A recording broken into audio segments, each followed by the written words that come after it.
I discovered that my husband was going on a cruise with his lover, but when he arrived, I was already there with her fiancé. The message appeared on my screen at 3:17 p.m. on a Tuesday. An email confirmation forwarded from Paradise Cruise Lines, not sent to me, but accidentally shared to our family cloud account. A luxury suite, champagne package, couples massage, all booked under my husband's name for the following week during his important business conference in Seattle. Except there was another name on the reservation, Vanessa. My hands didn't tremble. My coffee didn't spill. Something crystallized inside me. 15 years of marriage suddenly framed with perfect and terrible clarity. I scrolled through the itinerary with strange detachment. 5-day Caribbean cruise, ocean view balcony suite, captain's table dinner, all the romantic cliches you'd expect from a man who couldn't even remember what flowers I preferred on our anniversary. "Working late again tonight," he had texted me an hour earlier. "Don't wait up." I studied the cruise details, noting the suite cabin number 1243, deck 10, starboard side. Something about seeing those specific details made it real. This wasn't just an affair. This was planning, calculation, a parallel life being built while I maintained ours. What a fool I had been.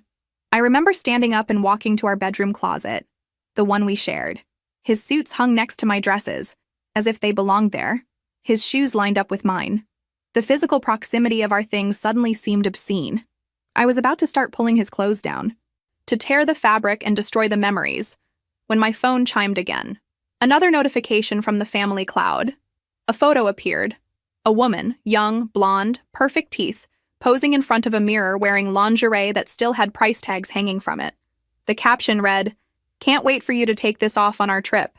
Counting the days. I recognized her. Vanessa, the new customer service director at my husband's company, the one he had insisted on inviting to our Christmas party last December, the one who had looked at me with something like pity while accepting a glass of wine in my home. What stopped me from destroying his things wasn't restraint. It was a random memory.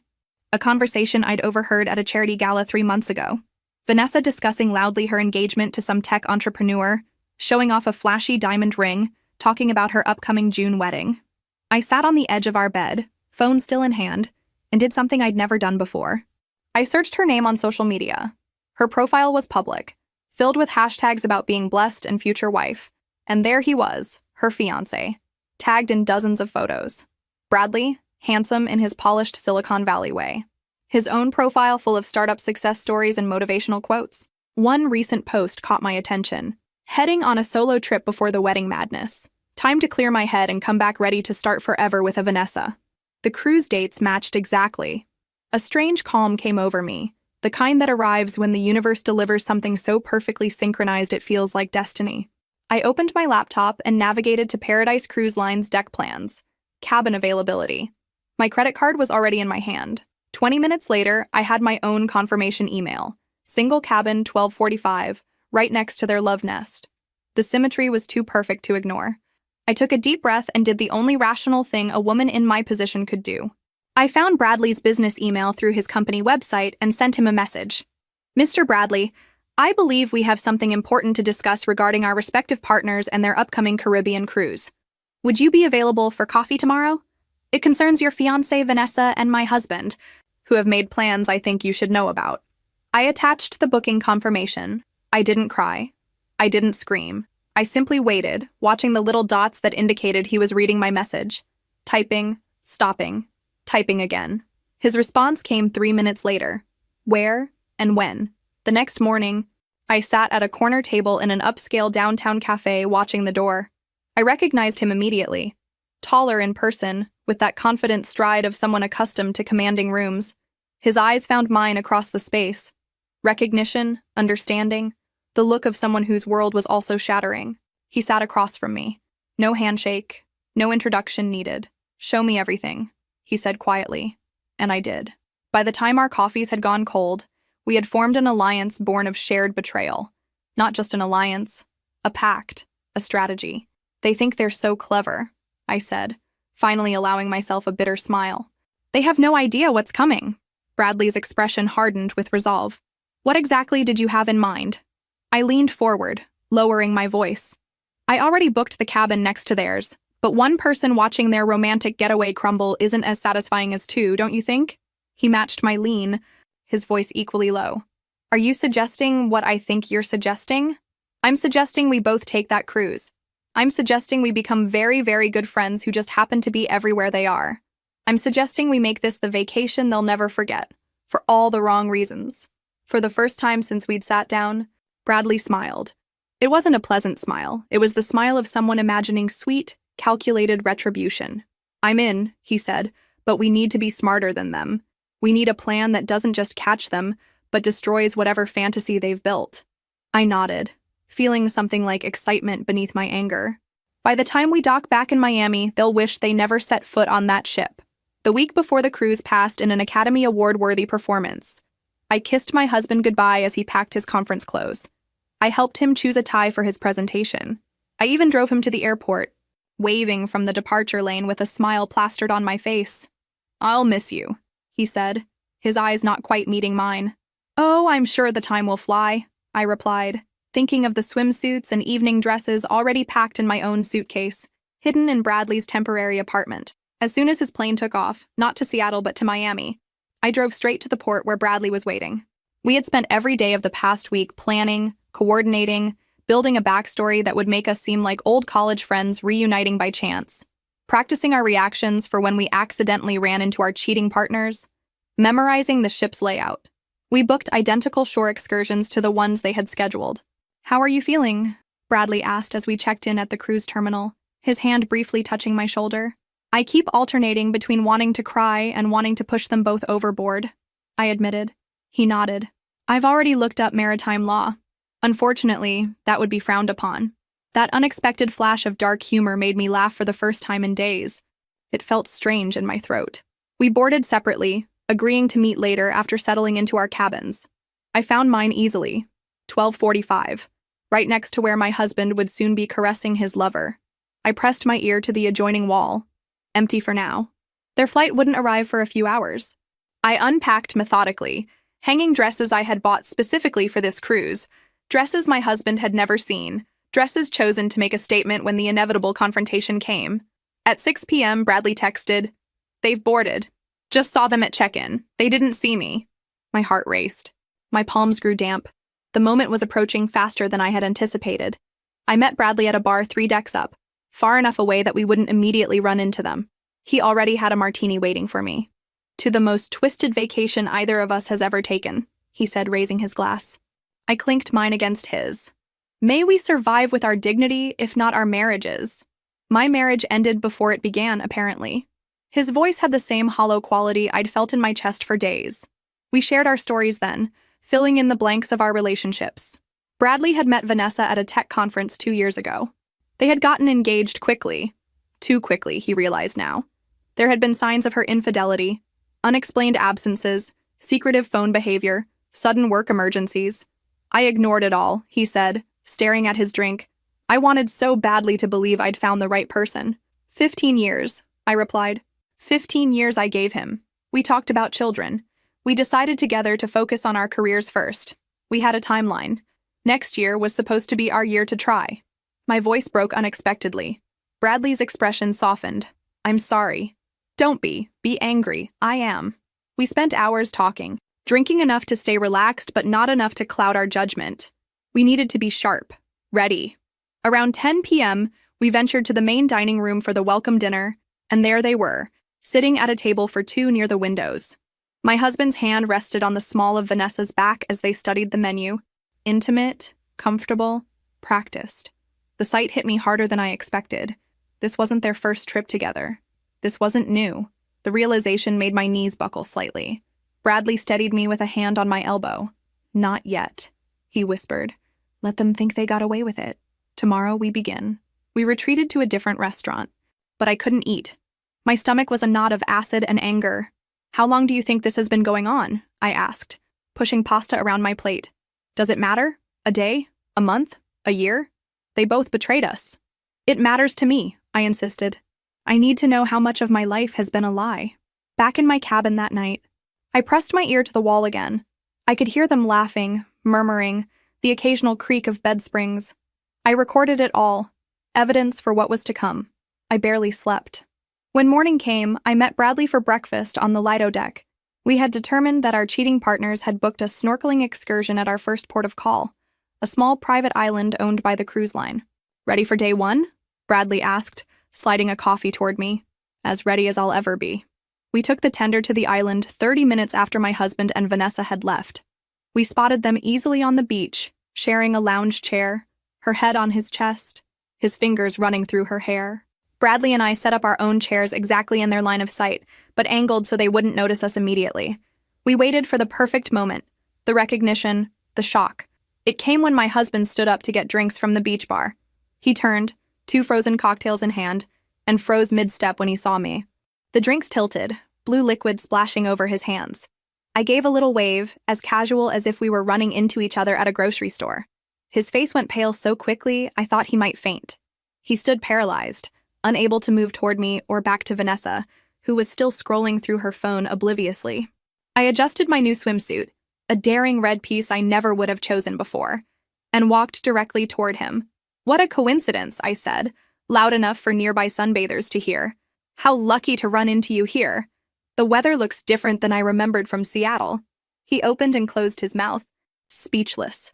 Over his shoulder, I saw Vanessa look up, confusion crossing her face, then horror as she spotted Bradley approaching behind me. "What? How?" My husband finally managed. "Your lover should be more careful about sharing your itinerary on the family cloud account," I said pleasantly. "Oh, and you should meet my friend Bradley. I think he already knows your girlfriend." I turned to Vanessa, whose face had turned the color of sour milk. "That engagement ring looks beautiful in the sunlight. Does your fiancé know you're engaged, or is that just a detail you've overlooked while planning your romantic getaway?" People were watching us now, openly staring at the drama unfolding on the perfect white sand. "This isn't what it looks like," my husband finally said, the most cliched phrase possible. "Really?" I looked pointedly at the 2 blue drinks, then Vanessa's shocked face, then back at him. "Because it looks exactly like you're on a cruise with your lover while telling your wife you're at a business conference in Seattle." Bradley stepped forward, addressing Vanessa directly. "We've booked all the same shore excursions as you. Isn't that a wonderful coincidence? We'll have lots of quality time together on this trip." And that was just the beginning, the first day of 5, the foundation of what would become the most unbearable vacation for 2 people who thought they had gotten away with betrayal. I knew then that I had given this man everything. My youth, my trust, my unconditional support through career changes and family losses. I had been there through it all, believing we were building something meaningful together. And all the while, he had been building a separate life, a life that didn't include me. I gave them one last smile. "Enjoy your drinks. The cruise is just beginning." That night, Bradley and I regrouped in my cabin, analyzing the day's confrontation and fine-tuning our strategy for the days ahead. The initial shock had provided satisfaction, but it wasn't enough. Nowhere near enough for the depth of their betrayal. "They're rattled," Bradley observed, pacing the small confines of my room. I intercepted Vanessa trying to change their dinner reservations and shore excursions. I nodded, scrolling through the ship's app on my tablet. "They won't get far. I've befriended 3 crew members who keep me updated on any changes they try to make." This was no longer a spontaneous reaction. During that week of planning, I had been methodical in ways I never knew I could be. What my husband didn't know, I had photographed all his office documents before leaving home. I had downloaded his text message history through our phone plan's backup service. I had contacted our bank and flagged large expenses from the past year, creating a perfect timeline of his affair through hotel charges and gift purchases. What Vanessa didn't know, Bradley had been equally thorough, gathering screenshots of suspicious messages, tracking her location history, and most damaging of all, documenting how she had been diverting funds from their startup's investors to finance luxury purchases. "Tomorrow is the formal dinner," I said, studying the schedule. "They'll expect us to make a scene." Bradley stopped pacing. "So we don't. We do the opposite." "Exactly." I smiled, feeling a cold clarity. "We'll be charming, friendly even. We'll invite them to join our table. We'll talk casually about psychological warfare." Bradley nodded appreciatively. The anticipation of confrontation is often worse than the confrontation itself. I stood and walked to my suitcase, pulling out a sealed envelope. I've been saving this for the right moment.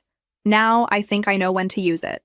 Inside were photos, security camera images from the ship showing my husband and Vanessa on previous cruises, dates, timestamps, proof of a pattern going back 18 months. The head of security had been surprisingly helpful after I explained my situation and offered a generous consulting fee. "How did you get these?" Bradley asked, impressed. Let's just say when your husband brags about always booking the same cruise line for business trips, it creates a traceable pattern. I laid the photos chronologically. 8 cruises in 18 months. Always with her. Always during what he claimed were conferences or client meetings. Bradley whistled softly. That's not a romance. That's a second relationship. Exactly. And tomorrow night, I want them both to understand that we know everything. Not just this cruise. Everything. We stayed up past midnight, planning every interaction, every casual encounter for the remaining days. We were no longer improvising. This was choreographed retribution. The next morning brought another shore excursion, a tour of ancient ruins at our first port of call. As planned, Bradley and I arrived just as my husband and Vanessa were boarding the tour bus. The color drained from their faces when they saw us.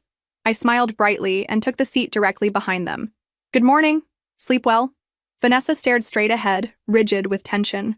My husband attempted a weak smile. Look, we can talk privately. Oh, we'll have plenty of time to talk, I assured him. We have 3 more days together on this lovely ship. No rush. During the tour, Bradley and I maintained pleasant conversation, occasionally directing innocent questions to our uncomfortable companions. Have you visited these ruins before? Isn't the architecture fascinating? Each normal interaction seemed to make them more nervous than a direct confrontation would have. When we returned to the ship, they were visibly unraveling, exchanging tense whispers, looking over their shoulders, jumping at every corner where they spotted us.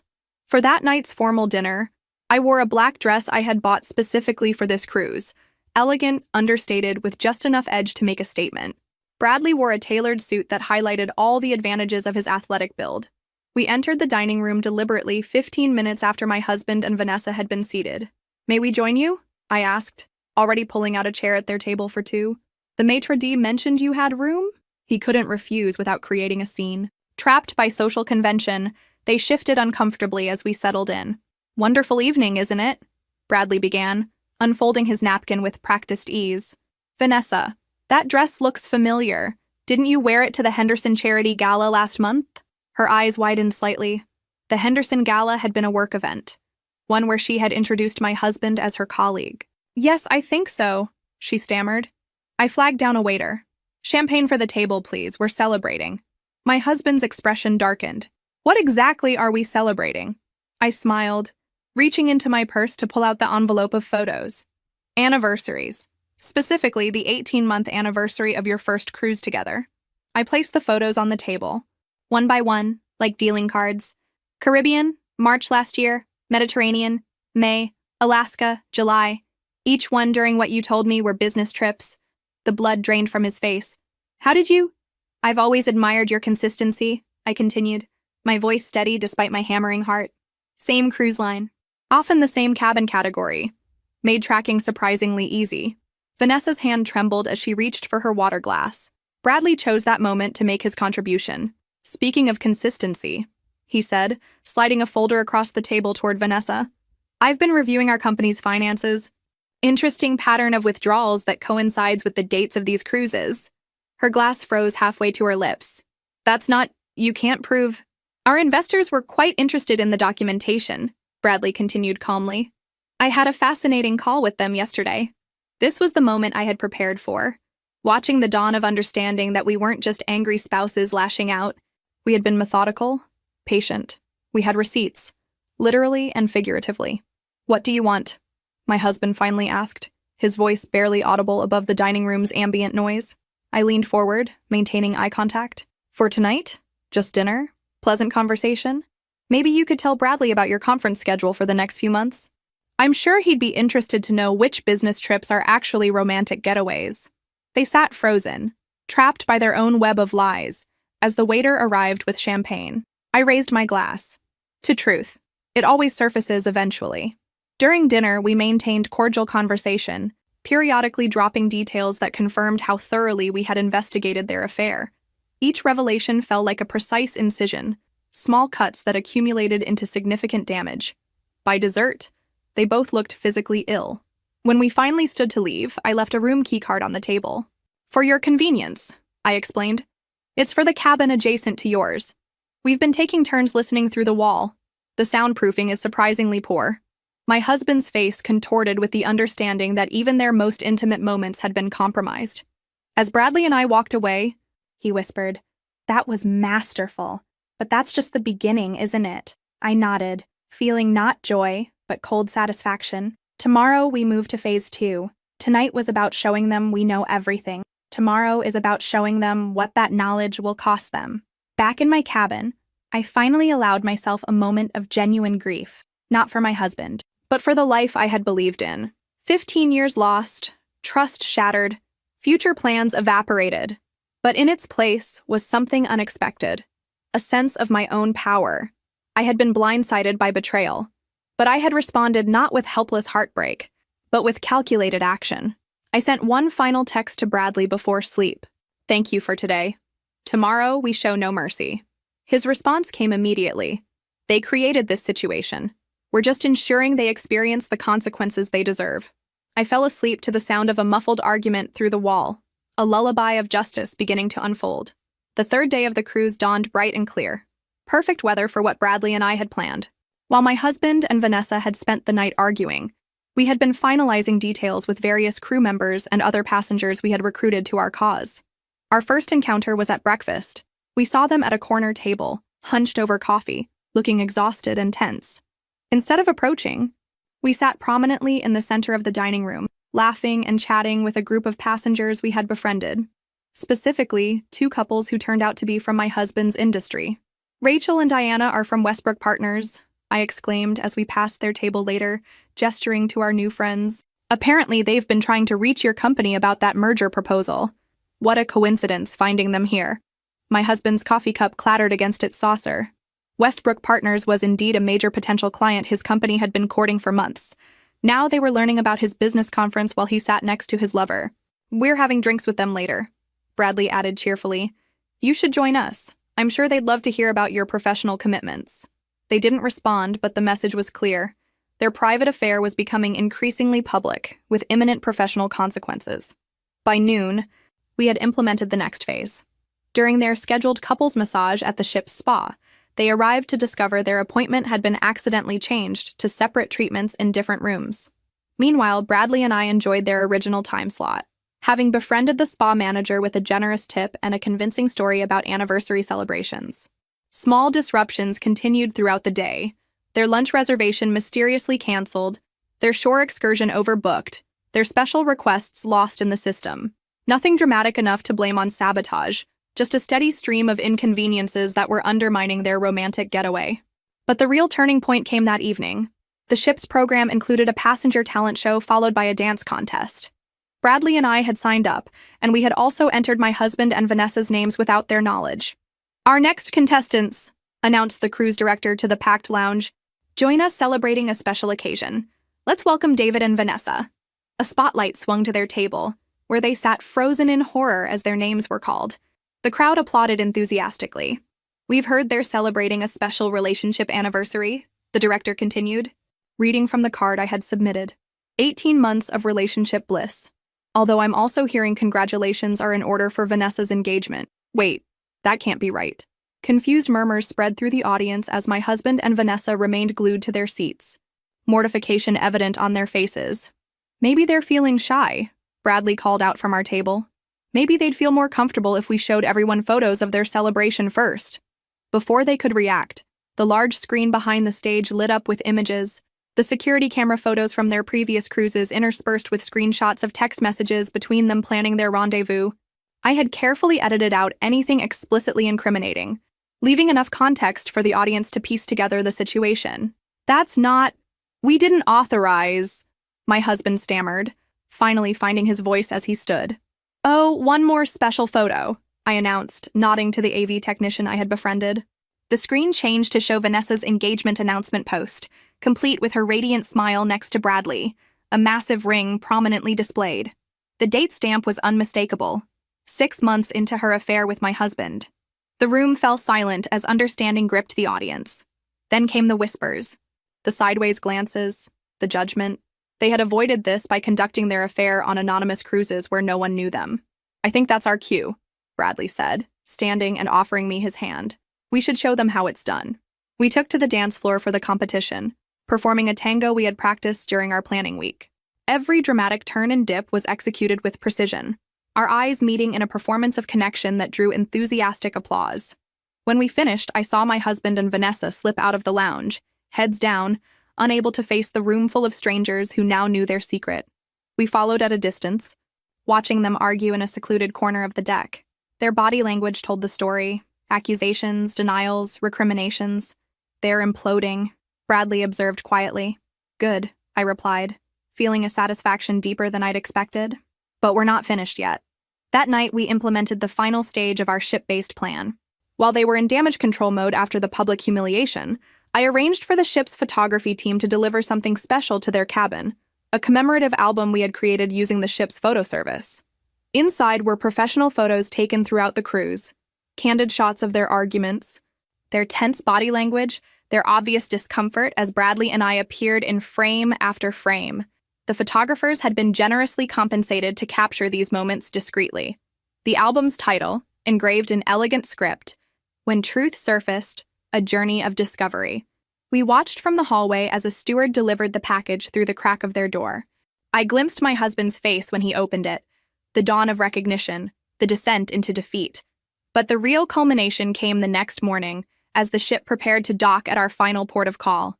Bradley and I had arranged for a special announcement over the ship's PA system. Attention passengers, David and Vanessa could please report to the purser's office regarding an urgent matter with their disembarkation documents. When they arrived, visibly anxious, they found not just the purser but also a representative from the cruise line's corporate office, who happened to be aboard. Another fortunate connection we had made. Mr. David, Ms. Vanessa, the representative began formally. It has come to our attention that you may have used fraudulent information when booking this cruise. My husband frowned. What are you talking about?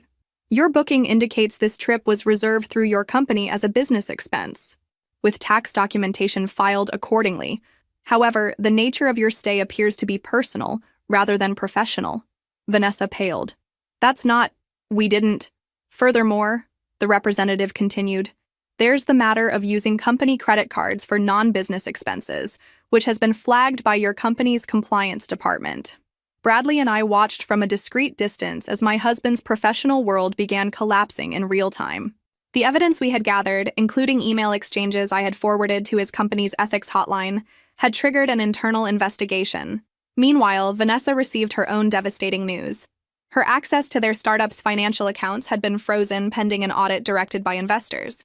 Bradley had moved quickly, and her financial manipulations were now under scrutiny. As they stood there, their carefully constructed parallel lives disintegrating around them, I felt a strange elation. Not happiness, not exactly vindication, but a deep sense of justice. This isn't just about the betrayal, I said quietly to Bradley as we watched from afar. It's about the calculation, the premeditation, the years of lies. He nodded.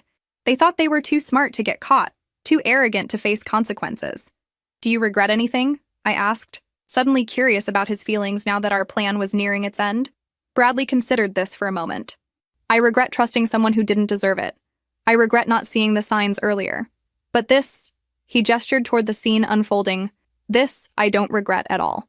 When my husband and Vanessa emerged from the purser's office, their faces ashen with the understanding that their actions had real-world consequences beyond their romantic entanglement, I stepped into their path.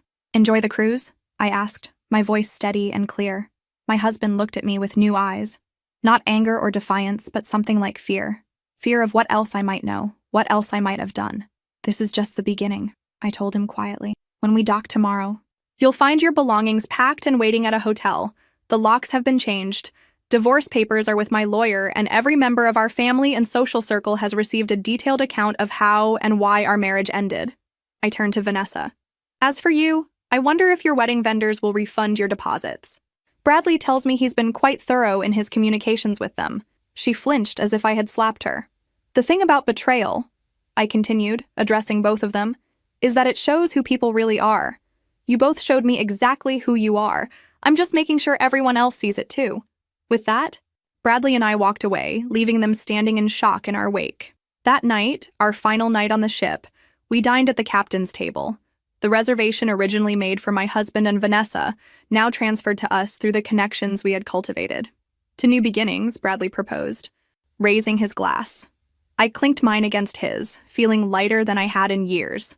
And to truth, no matter how painful, always setting you free.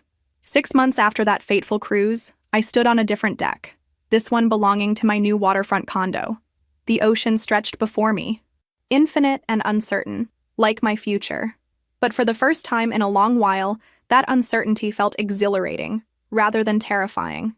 The divorce had been finalized with surprising speed. My husband, faced with the mountain of evidence I had gathered and the professional embarrassment already unfolding, hadn't contested any of my terms. His affair had cost him more than just his marriage. The ethics investigation at his company had resulted in a demotion and professional censure. The cruise line had also banned him from future bookings after determining he had indeed committed fraud with his business expense claims. As for Vanessa, her story had unraveled even more dramatically. The financial irregularities Bradley had uncovered were just the tip of the iceberg. Once investors began looking closely at their startup's books, they found a pattern of embezzlement that led to criminal charges. Her wedding, needless to say, never materialized, though the canceled vendor contracts and non-refundable deposits had created a financial burden that compounded her legal troubles. I sipped my morning coffee, watching seagulls wheel against the clear blue sky. My phone chimed with a text from Bradley. Just landed. Still on for lunch? Our relationship had evolved in unexpected ways since the cruise. Not romantically. We were both too scarred for that leap, but into something equally valuable. A genuine friendship forged in the crucible of shared betrayal and recovery. We had stayed in contact through the aftermath, supporting each other through divorce proceedings, legal complications, and the emotional turbulence of rebuilding our lives. He had relocated to open a new office of his now thriving company in my coastal city, a business decision that had coincided with my own relocation after the divorce. "See you at the Pier restaurant at 1, I texted back as I prepared for our lunch. I reflected on how differently things had turned out from what either of us had expected when we boarded that cruise 6 months earlier, consumed with anger and betrayal. Neither of us had imagined emerging stronger, or finding a genuine connection with each other. The Pier restaurant was busy when I arrived, but Bradley had secured our usual table on the patio. He stood when he saw me, his smile genuine. "The Tokyo deal closed," he announced as I sat down. "The investors are thrilled. Congratulations." I raised my water glass in a mock toast. Not bad for someone whose fiancé tried to sink his company. He laughed, a sound that had become more frequent as the months passed. "Speaking of sinking, did you hear anything about our favorite couple?" I shook my head. "Not directly, but Caroline mentioned seeing David at a conference last month. Apparently he's lost weight and looks haunted." Caroline, my former neighbor, had stayed firmly in my corner during the divorce. "Vanessa's plea agreement was finalized," Bradley replied. "Probation, restitution, and community service. Her parents had to mortgage their house for her legal fees. We exchanged these updates not with malice, but with the detached interest of people who had moved beyond the need for revenge.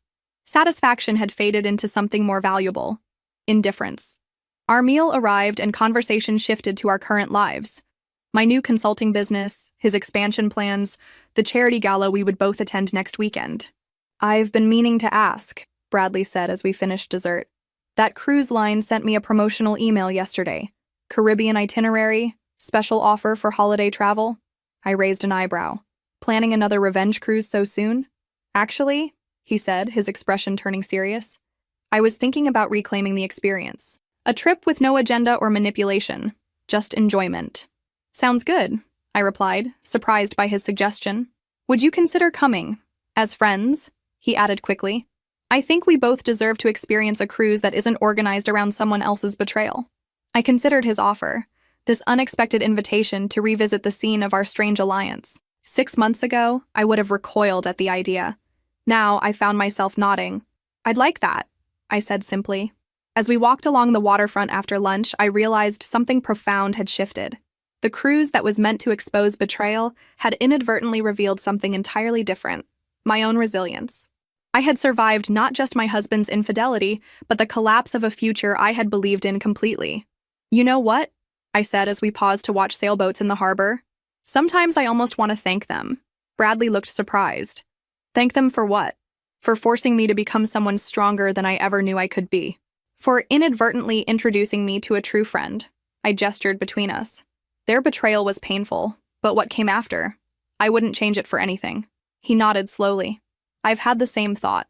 If Vanessa hadn't cheated, I'd be married to someone who was willing to steal from our company and lie to my face daily. Instead, I'm here, rebuilding something authentic. The sun gleamed on the water, casting everything in golden light. In that moment, I realized the most unexpected outcome of all. True closure doesn't come from revenge, however satisfying it might be. It comes from building something new from the wreckage, something honest and real. So, Bradley said, checking his watch, I should head back for my conference call. But about that cruise, winter vacation, New Year's itinerary, I smiled, feeling a lightness that had once seemed impossible. New Year sounds perfect, an appropriate way to start the next chapter. As we said goodbye, I took one last look at the ocean, the same ocean we had sailed during that fateful cruise. The water that had carried us through betrayal now stretched before me as a symbol of possibility. The horizon was open, the future unwritten, and for the first time in years, I was genuinely excited to see what came next.